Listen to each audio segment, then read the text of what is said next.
Olá, aqui é o professor Júlio de Filosofia e esse áudio, ainda que curto, ele vai buscar esclarecer alguns aspectos da relação entre mito e filosofia, especificamente na atitude envolvida na crença mítica e atitude buscada pela filosofia, pela razão filosófica. Nesse pequeno áudio, uma das nossas ferramentas será a etimologia. Etimologia a gente pode entender aqui como a busca pelo sentido originário das palavras.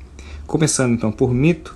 Mito significa, ou vem do grego mitos, que significa conto, história, narração. Portanto, o mito é sempre uma história, sempre um conto. E filosofia, nós já sabemos também, que filosofia deriva de filo mais sofia, que nós não encontramos em qualquer manual de filosofia, significa amor ao saber, amor ao conhecimento, ou busca pelo conhecimento, ou algo nesse sentido. De acordo com a professora Marilena Chauí, o mito é sempre uma narrativa sobre a origem de alguma coisa, sobre a origem da Terra, dos astros, dos homens, dos planetas, do fogo, da água, até mesmo de ferramentas de trabalho, a origem das guerras, de tudo. Portanto, o mito daria conta de explicar toda a realidade. Lembre-se, se nós estamos falando de mito, nós estamos falando de deuses.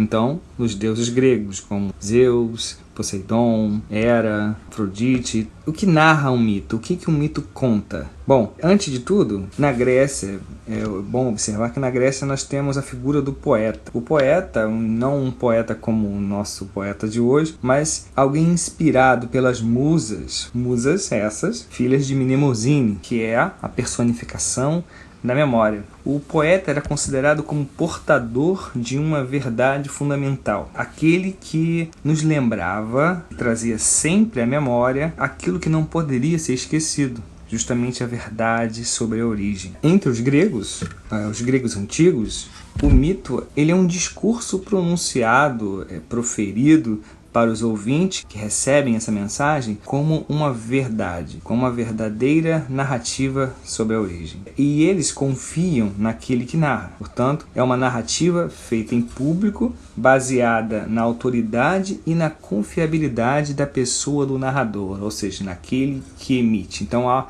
emite que conta o mito, melhor dizendo. Que emite essa verdade, né? Que traz essa verdade. Então, há uma confiança naquele que diz. Bom, eu acabei de dizer que os poetas se inspiram nas musas, né? É interessante observar a etimologia do termo grego para verdade. E o termo grego para verdade é aletheia. Aletheia é formada pela partícula de negação a mais leté, que significa esquecido ou velado. E a verdade é, portanto, nesse contexto aqui, é o não esquecido, o revelado. Mas a gente pode pensar assim, por que esses poetas eles tinham essa autoridade entre os gregos? Segundo a professora Marilena Chauí, acredita-se que o poeta é um escolhido dos deuses, que lhes mostram os acontecimentos passados e permitem que ele veja a origem de todos os seres e de todas as coisas, para que possa transmiti-la aos ouvintes. Sua palavra, né, o mito que ele conta, é sagrada, sua palavra é sagrada, porque vem de uma revelação divina. Isso é importante, que vem de uma revelação divina, e o poeta é quase aqui como que um sacerdote, aquele que está entre os deuses e os homens. O mito, então, é considerado algo inquestionável. Ele é essa verdade do passado, essa verdade antiga, que vem por revelação daqueles inspirados nas musas. E aqui eu chamo a atenção para mais uma etimologia. A palavra musa. Musa tem uma relação com a memória. Mnemosine, que é a palavra grega para memória, ela é uma personificação da memória na mitologia grega. Ela é a mãe das musas. A palavra musa nos lembra também outra, museu, onde nós guardamos o passado. Também música, a palavra música, porque música tem relação com memória, a música traz memória, não só porque marca a vida das pessoas. Alguém pode dizer, aquela música marcou minha vida, tal. Mas quando você ouve uma música, por mais que você não consiga lembrar inicialmente da letra, por exemplo, à medida em que a melodia vai seguindo, você vai conseguindo lembrar da letra e cantando uma música. Então perceba a relação que há entre esses três termos gregos. Mitos, um conto, uma história, uma narração, que traz uma aletheia, ou seja, uma verdade não esquecida, que se mantém, portanto, no passado e é necessário rememorar sempre.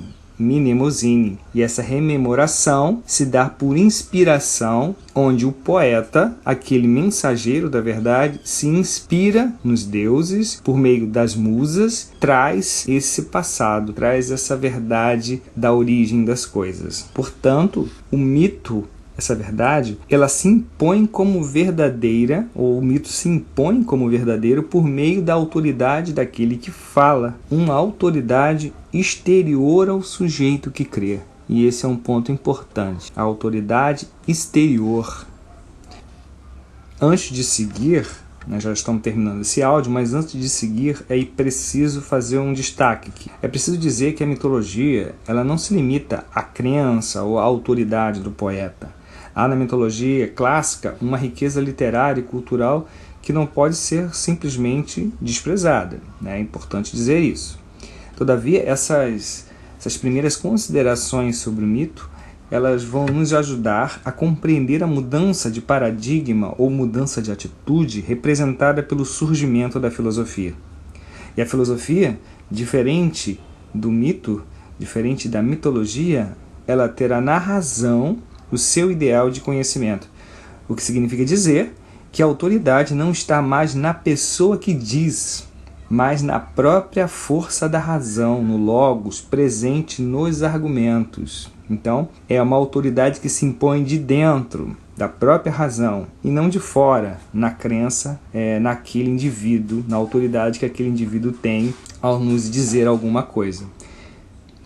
Temos com isso, então, aqui uma diferença fundamental, entre a mentalidade mítica e a mentalidade filosófica. A filosofia, ela põe em cena a figura do filósofo como um questionador, aquele que levanta dúvidas e, como sabemos pela história, como Sócrates, acaba por revelar a ignorância daqueles que se dizem sábios. O filósofo, então, provoca o pensamento a sair de seu lugar comum. E é esse ponto que eu queria marcar com vocês, observar. Então, essas duas atitudes, a atitude relacionada ao mito, a crença no mito, que se impõe de forma exterior, porque é um acreditar no outro, na autoridade que o outro tem, no ambiente cultural envolvido por crenças e tradições, e a mentalidade filosófica que inaugura outro modelo de verdade, que é aquele que se impõe pela própria lógica dos argumentos, então é que se impõe de dentro. É a própria razão que determinará aquilo que é válido ou não, aquilo que é verdade ou não, o que é absurdo, o que é ilógico, contraditório. Desse ponto de vista é colocado de lado e não se acreditando, mas simplesmente porque é dito por uma figura que é considerada como portador da verdade. A verdade então não tem um portador, ela se impõe racionalmente. E é isso. Um abraço e até a próxima.